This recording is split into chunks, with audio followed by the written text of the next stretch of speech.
فَإِذَا اطْمَأْنَنْتُمْ فَأَقِيمُوا الصَّلَاةَ إِنَّ الصَّلَاةَ كَانَتْ عَلَى الْمُؤْمِنِينَ كِتَابًا مَوْقُوتًا۔ السلام علیکم ورحمۃ اللہ وبرکاتہ۔ الحمدللہ رب العالمین والصلاة والسلام علی اشرف الانبیاء والمرسلین نبینا محمد وعلی آلہ واصحابہ اجمعین وبعد۔ نماز سیریز کے تحت نماز باجماعت کے فوائد کا جو سلسلہ چل رہا ہے، ان فوائد میں سے کچھ باتوں کا تذکرہ اس سے پہلے ہوا ہے، اور مزید جو چند باتیں ہیں ان میں سے ایک بات یہ بھی ہے کہ نماز باجماعت کے فوائد میں سے، اس کی مصلحتوں میں سے، اس کے مقاصد میں سے ایک بہت بڑا مقصد یہ ہے کہ اس کے ذریعے سے، نماز باجماعت کے ذریعے سے ایک مسلمان کو ضبط نفس کی تربیت ملتی ہے، قوت برداشت کی تربیت ملتی ہے۔ برداشت ہونا چاہیے، صبر و ضبط ہونا چاہیے، طبیعت، سوچ جو ادھر ادھر منتشر ہوتی ہے، سوچ منتشر ہوتی ہے، فکر منتشر ہوتی ہے، اس کو روکنا، اسے قابو میں لانا چاہیے۔ اس کی تربیت ملتی ہے نماز کے ذریعے سے۔ کیسے؟ سب سے اگر کوئی چیز گراں ہے ایک انسان کی طبیعت کے اوپر، تو وہ یہ ہے کہ وہ کسی کی ماتحتی قبول کرے، کسی کی ماتحت رہے، کسی کے زیر امامت رہے، زیر قیادت رہے، وہ امیر نہ رہے بلکہ مامور رہے۔ یہ بہت گراں گزرتا ہے طبیعت کے اوپر۔ طبیعت نہیں چاہتی ہے کہ ہم مامور بن کر کے رہیں، محکوم بن کر کے رہیں، بلکہ امیر رہیں، حاکم رہیں، امام رہیں، قائد رہیں، پیشوا رہیں۔ یہ ہم چاہتے ہیں، ہماری طبیعتیں چاہتی ہیں۔ لیکن یہ نماز اس بات کی تربیت دیتی ہے کہ کس طرح سے اس نفس کو ضبط میں لایا جا سکتا ہے، اسے قابو میں رکھا جا سکتا ہے، کس طرح سے اس نفس کو برداشت کرنے پر آمادہ کیا جا سکتا ہے۔ اس کا سبق ملتا ہے اس نماز سے۔ کیسے؟ آپ بہت ہی اختصار کے ساتھ غور کریں کہ جب نماز میں ہم حاضر ہوتے ہیں، ایک امام کی امامت میں نماز پڑھتے ہیں، تو ہم جب امام کی امامت میں نماز پڑھتے ہیں تو ہمیں ہرگز کوئی حق نہیں پہنچتا کہ ہم اپنی منمانی کوئی کام کریں، باوجود کہ امام کی امامت میں ہوں، قائد کے ماتحت ہوں۔ ہمیں کوئی حق نہیں پہنچتا اپنی طرف سے کوئی کام کرنے کے لیے۔ جب وہ کھڑا ہو تو ہمیں کھڑا ہونا ہے، جب وہ بیٹھے تو ہمیں بیٹھنا ہے، جب وہ رکوع میں جائے تو رکوع کرنا ہے، جب وہ سجدے میں جائے تو سجدہ کرنا ہے، جب وہ تشہد میں رہے تو تشہد میں رہنا ہے، جب وہ سلام پھیرے تو سلام پھیرنا ہے۔ حتیٰ کہ اگر کوئی شخص امامت کر رہا ہو اور کسی وجہ سے وہ معذور ہو، کھڑے ہو کر کے نماز نہ پڑھا سکتا ہو، بیٹھ کر کے نماز پڑھاتا ہو، تو سارے مقتدیوں کو اس کے ساتھ بیٹھ کر کے نماز پڑھنا ہے۔ اس قدر یہ سبق دیا گیا ہے۔ تو آدمی جب نماز پڑھتا ہے باجماعت امام کے پیچھے، تو وہ اس کے ساتھ ساتھ رہتا ہے، امام کی تابعداری کرتا ہے، امام کی متابعت کرتا ہے، اس کی پیروی کرتا ہے۔ جیسے جیسے امام کرتا ہے ویسے ویسے مقتدی کرتا ہے۔ یہ اس بات کا سبق ہے کہ امامت، قیادت میں ہمیں ان کے اشاروں پر چلنا ضروری ہے، ہمیں اس کی ماتحتی اختیار کرنی ہے۔ ہم نے ہاتھ پر ہاتھ رکھ دیا تو ہمیں چاہیے کہ ہم اب اس سے بغاوت نہ کریں، منمانی نہ کریں، اپنا اختیار نہ لائیں، بلکہ اس کے ساتھ ساتھ چلیں۔ اگر وہ کسی طرح سے گنہگار بھی ہے، کسی طرح کی غلطی اور خطا اس کے اندر پائی جاتی ہے، تب بھی اس کی متابعت کریں، کیونکہ متابعت نہ کرنے کا نقصان، بغاوت کرنے کا نقصان کہیں زیادہ ہے اس سے۔ اللہ کے نبی نے فرمایا صلی اللہ علیہ وسلم نے، اگر کوئی شخص کھلم کھلا کفر کر رہا ہو تب تو اس کی اتباع نہیں ہے، اس کی متابعت نہیں ہے، اس امام کی، اس قائد کی، اس امیر کی۔ لیکن میرے بھائیوں، ورنہ ہمیں چاہیے کہ ہم اپنے امیر، اپنے حاکم کے ساتھ ساتھ رہیں، اس کا ساتھ دیں اور اس کی قیادت کو تسلیم کریں۔ تو یہ سبق ہم کو ملتا ہے کہاں سے؟ یہاں سے نماز 5 وقتہ ہم جو باجماعت پڑھتے ہیں اس سے سبق ملتا ہے، کیونکہ نمازی مقتدی کی حیثیت سے جو شامل ہیں نماز کے اندر، وہ اپنے امام کے ماتحت ہیں، اس سے ہٹ نہیں سکتے، اس سے باہر نہیں نکل سکتے۔ آپ سوچئے کہ اب یہاں وہ باتیں سمجھنے کی ہیں کہ اللہ کے نبی علیہ السلام نے امام کی اقتداء کیسے کی جائے گی، اس کی پیروی کیسے کی جائے گی، وہ آپ نے سکھایا ہے۔ وہ کیا ہے؟ وہ ہے اقتداء۔ اقتداء کا مطلب ہوتا ہے قائد جیسے کر لے، مقتدی اس کے پیچھے ویسے ہی کرے، اس کے کرنے کے فوراً بعد ویسا ہی کرے۔ یہ ہے اقتداء اور یہ ہے امامت۔ اب اس سے کئی باتیں سمجھ میں آتی ہیں. ایک بات سمجھ میں آتی ہے کہ نہ تو مقتدی کو اس بات کا اختیار ہے کہ وہ اپنے امام سے پہلے کوئی کام کرے، پہلے بھی نہیں کر سکتا ہے، یہ جائز نہیں، کیونکہ پہلے کرے گا تو امامت تسلیم نہیں کرے گا، وہ امامت سے باہر نکل جائے گا، وہ بغاوت کرنے والا قرار پائے گا. ایسے ہی یہ بھی جائز نہیں ہے کہ اس کے ساتھ ساتھ رہے، ایک دم ساتھوں ساتھ نہیں. اقتدا ہے یہ، جیسے وہ آگے کر رہا ہے ویسے ہمیں اس کے پیچھے کرنا ہے، پہلے وہ کرے گا پھر ہم اس کے بعد کریں گے. تو اسی لیے نہ تو مسابقت جائز ہے، پہلے بھی پہل کرنا بھی جائز نہیں، اور ساتھ ساتھ بھی ایک دم ساتھ ساتھ میں، کیونکہ ساتھ ساتھ میں رہیں گے تب تو ساتھی ہو جائیں گے، ہم جولی ہو جائیں گے. ہم امامت اور قیادت اور اقتدا کا معنی نہیں پایا جائے گا. اس لیے پہلے ہمارا امیر کرے گا، امام کرے گا، پھر ہم اس کے بعد ویسے ہی کریں گے جیسے اس نے کیا ہے. تو نہ تو سبقت کر سکتے ہیں، نہ تو بالکل ساتھ ساتھ میں. نمبر 2. نمبر 3، نہ تو ہم اس سے لیٹ کر سکتے ہیں کہ وہ تو نماز میں تکبیر تحریمہ کہہ دیا اور ہم کھڑے ہیں، دوسرے کام میں مشغول ہیں، موبائل پر بات کر رہے ہیں، یا مثال کے طور پر وہ رکوع میں چلا گیا ابھی ہم کھڑے ہی ہیں، یا وہ سجدے میں چلا گیا ہم رکوع ہی میں ہیں. ایسا بھی نہیں کر سکتے. تو 4 شکلیں اسی لیے علماء نے لکھی ہیں کہ 4 شکلیں ہیں حدیثوں کی روشنی میں امامت اور امام اور مقتدی کے حوالے سے، کہ امام کی اقتدا ایک مقتدی کیسے کرے. اس حوالے سے 4 شکلیں ہیں، جن میں سے 3 شکلیں منع ہیں، ایک شکل جائز ہے. ایک ہے پہل کرنا منع ہے. ایک ہے بالکل ساتھ ساتھ ہی سارے کام کرنا، یہ بھی منع ہے.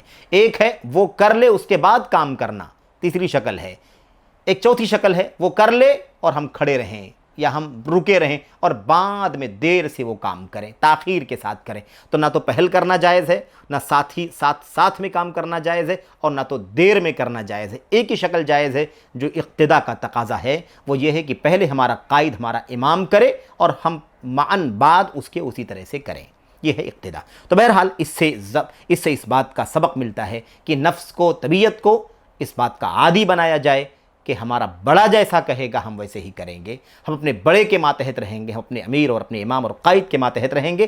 اس کا فائدہ بہت زیادہ ہے میرے بھائیوں. آپ دیکھیے کہ اگر نماز جس کے اندر صرف ایک امام ہے، اگر 2 ہی نمازی ہیں مقتدی ہیں، اگر وہ 2 نمازی اپنے امام کی اقتدا نہ کریں، امام کچھ کرے اور یہ دونوں کچھ کریں، تو آپ بتائیے کہ یہ 3 ہی لوگ کس قدر تتر بتر ہو جائیں گے، کس قدر بکھراؤ کا شکار ہو جائیں گے، کس قدر انتشار کا ماحول پیدا ہو جائے گا، بے معنی ہو کر کے رہ جائے گا.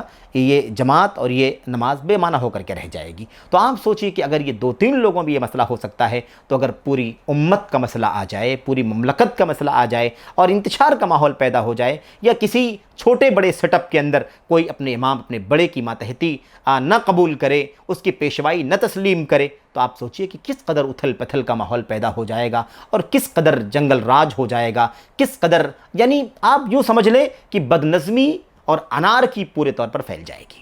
تو یہ بڑا خطرناک مسئلہ ہے، اور نماز سبق دیتی ہے، کیونکہ ایک مسلمان کی اور مومن کی زندگی میں کلمہ توحید کے بعد سب سے بڑی چیز نماز ہے. اور اتنا بڑا سبق، اتنا بڑا پیغام ہے اس نماز کا کہ ہم اسے سمجھ سکتے ہیں کہ کتنے پہلوؤں سے یہ چیز بڑی عظیم ہے. میرے بھائیو، ایسے ہی نماز باجماعت کے فوائد میں سے ایک فائدہ یہ بھی ہے کہ آدمی جب نماز پڑھتا ہے تو اسے اس بات کا شعور ہوتا ہے، اس بات کا احساس اس کے دل میں پیدا ہوتا ہے کہ آج ہم اللہ تبارک و تعالیٰ کے حکم پر اپنی مسجد کے امام کی ماتحتی میں نماز پڑھنے کے لیے ہم حاضر ہیں. یہ ایک چھوٹی سی امامت ہے، چھوٹی سی قیادت ہے، اور ہم یہاں پورے طور پر صف بستہ کھڑے ہیں اللہ تبارک و تعالیٰ کے سامنے، اللہ کی بندگی کے لیے صف بستہ کھڑے، صف بنا کر کے. کل اگر اللہ کے دین کی سربلندی کے لیے، اللہ کی توحید کی سربلندی کے لیے، اس دنیا سے شرک جیسے ظلم کا خاتمہ کرنے کے لیے اگر ہمیں میدان کارزار میں بھی کھڑا ہونے کی نوبت آ جائے، تو ہم وہاں بھی صف بندی کر کے کھڑے ہو جائیں گے، صف بندی کریں گے، صف بستہ کھڑے ہو جائیں گے. اللہ تبارک و تعالیٰ نے فرمایا قرآن کریم کے اندر، ان اللہ یحب الذین یقاتلون فی سبیلہ صفا کأنہم بنیان مرصوص. اللہ فرماتا ہے یقین اللہ عز و جل ان لوگوں سے بڑی محبت کرتا ہے جو اس کی راہ میں میدان کارزار میں، اس کی راہ میں صف بستہ کھڑے ہو کر کے لڑتے ہیں. کأنہم بنیان مرصوص، گویا کہ وہ سیسا پلائی ہوئی دیوار ہیں. تو بہرحال میرے بھائیوں، تو اس سے ایک شعور پیدا ہوتا ہے، صف بندی کا، نظم و ضبط کا سبق ملتا ہے اس سے. اور اگر ایسا نہ کریں تو ظاہر ہے کہ پھر یہ اتھل پتھل جس کی بات چل رہی تھی، یہ ساری چیزیں ہمارے سامنے آ جائیں گی. تو کہنے کا مطلب یہ ہے کہ یہ شعور، یہ سبق اور یہ پیغام ہمیں ملتا ہے کہ ہم انشاءاللہ تبارک و تعالیٰ یہ سیکھ رہے ہیں کہ کس طرح سے اپنے امیر اور اپنے امام کی قیادت میں 5 وقتہ نمازوں میں حاضر ہوتے ہیں، اس کی مسجد، اللہ کی مسجدوں میں سے کسی مسجد میں، اور صف بستہ پورے نظم و ضبط کے ساتھ کھڑے ہوتے ہیں۔ ایسے ہی ہمیں کہیں اور بھی کھڑے ہونے کی ضرورت پڑ جائے تو ہم کھڑے ہوں گے۔ بہرحال تو یہ ہے نماز باجماعت کے فوائد میں سے ایک بہت بنیادی فائدہ۔ ایک اور فائدہ ہے اور بہت ہی اہم ہے، بنیادی ہے، اور یہی جو فوائد ہیں اسی بنیاد پر یہ باتیں آپ کے سامنے رکھی جا رہی ہیں۔ یہاں پر ایک بہت جو بڑا فائدہ ہے جس کی طرف میں اشارہ کرنا چاہتا ہوں، اور یہ 12واں فائدہ ہے ان فوائد میں سے جو ہمارے سامنے ہے اس کتاب کے اندر، وہ یہ ہے کہ مسلمانوں کو نماز باجماعت سے باہمی مساوات کا شعور ملتا ہے، برابری کا، اونچ نیچ کے بجائے، فرق مراتب کے بجائے جو سماجی فرق ہوتا ہے، مثال کے طور پر دولت کا اور خاندانی شرافت کا یا اور کسی بنیاد پر جو فوارق ہوتے ہیں سماجی بنیادوں پر، معاشرتی بنیادوں پر، ان تمام فروق کا، ان تمام امتیازات کا بہرحال خاتمہ یہاں پر ہمیں دکھائی دیتا ہے۔ کیسے؟ جب ہم نماز میں کھڑے ہوتے ہیں میرے بھائیوں مسجد کے اندر، تو ایسا نہیں ہوتا ہے کہ ایک بہت ہی مالدار آدمی کے بغل میں نہایت فقیر آدمی کھڑا ہوتا ہے؟ ایسے ہی ایک امیر جو امام ہے، حاکم ہے، بڑا ہے، اگوا ہے، پیشوا ہے، اس کے بغل میں ایک اس کا غلام کھڑا ہوتا ہے، ایک اس کا ماتحت کھڑا ہوتا ہے، ایک مامور کھڑا ہوتا ہے۔ ایسے ایک حاکم ہے، وہ بھی نماز میں کھڑا ہے، اس کے بغل میں محکوم کھڑا ہے۔ میرے بھائیو ایسے ہی ایک بڑا کھڑا ہے، یعنی جوان ہے یا مثال کے طور پر عمر رسیدہ ہے، بزرگ شخصیت ہے، اور اس کے بغل میں ایک بچہ کھڑا ہے۔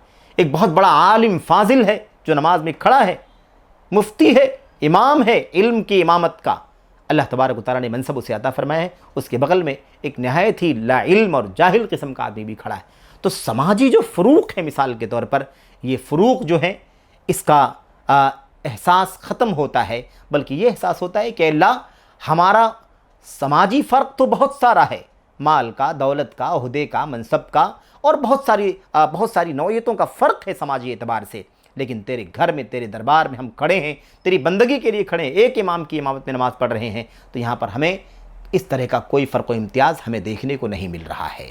سب کے سب ایک ہی صف میں کھڑے ہو گئے، محمود و ایاز تو سب کے سب ایک ہی صف میں کھڑے ہو جاتے ہیں، کوئی کالے گورے، اونچے نیچے، چھوٹے بڑے، امیر مامور، حاکم محکوم کا کوئی فرق نہیں رہتا۔ تو یہاں پر ایک احساس ہوتا ہے برابری کا، ایک احساس ہوتا ہے مساوات کا، ایک احساس ہوتا ہے اللہ تبارک و تعالیٰ کے سامنے یکساں بندگی کا، کہ ہے سماجی فرق لیکن بندگی کے اعتبار سے سب کے سب اللہ تبارک و تعالیٰ کے بندے ہیں۔ تو یہ سبق ملتا ہے، اور اسی بنیاد پر اللہ کے نبی علیہ الصلوۃ والسلام نے یہی سبق دیتے ہوئے فرمایا تھا وَلَا تَخْتَلِفُوا فَتَخْتَلِفَ قُلُوبُكُمْ، اور دیکھو آگے پیچھے نہ رہو ورنہ تمہارے دلوں کے اندر بھی اونچ نیچ پیدا ہو جائے گا۔ یعنی کوئی فرق نہیں ہونا چاہیے، جیسے تیسے سماجی کوئی بھی فرق و امتیاز تمہارے یہاں ہو، لیکن یہاں نماز میں کھڑے ہو تم تو آگے پیچھے نہیں کھڑے ہوگے، سب کے سب یکساں کھڑے ہوگے۔ یہاں اگر کوئی آگے کھڑا ہوگا تو وہ امیر کھڑا ہوگا، یعنی امام مسلمانوں کا، مسجد کا، مقتدیوں کا، وہ آگے کھڑا ہوگا، ورنہ سبھی لوگ ایک ساتھ میں کھڑے ہوں گے۔ تو اللہ کے نبی علیہ الصلوۃ والسلام نے سبق دیا، یہ پیغام دیا، اور ہمیں یہ پیغام، یہ سبق ملتا ہے کہ ہم نماز میں اس بات کو سیکھیں کہ کس طریقے سے مساوات کا درس دیتا ہے۔ اس کا پیغام ہم لے کر کے سماج میں آئے کہ گرچہ فرق ہے سماجی اعتبار سے کئی پہلوؤں سے، لیکن ہم چونکہ سب کے سب اللہ کے بندے ہیں، ابھی مسجد میں سب کے سب اکٹھا کھڑے تھے، اس لیے اس کا اظہار نہیں ہونا چاہیے۔ اس بنیاد پر کبر، غرور، یا اس بنیاد پر انانیت، یا اس بنیاد پر تفوق اور برتری اور دوسرے کی تحقیر نہیں ہونا چاہیے۔ یہ سبق ہمیں ملتا ہے۔ تو بہرحال یہ چند مزید فوائد تھے جو ہمیں نماز باجماعت سے حاصل ہوتے ہیں۔ اللہ سے دعا ہے کہ اللہ عز و جل ہمیں ان فوائد کو سمجھنے کی توفیق عطا فرمائے۔ چند ایک باتیں اور باقی ہیں جو اگلے حلقے میں انشاءاللہ تبارک و تعالیٰ پائے تکمیل کو پہنچیں گی۔ انشاءاللہ تبارک و تعالیٰ اللہ سے دعا ہے کہ اللہ تعالیٰ ہمیں ان باتوں کو سمجھنے کی، اس کے مطابق عمل کرنے کی توفیق عطا فرمائے۔ آمین یا رب العالمین۔ السلام علیکم ورحمۃ اللہ وبرکاتہ۔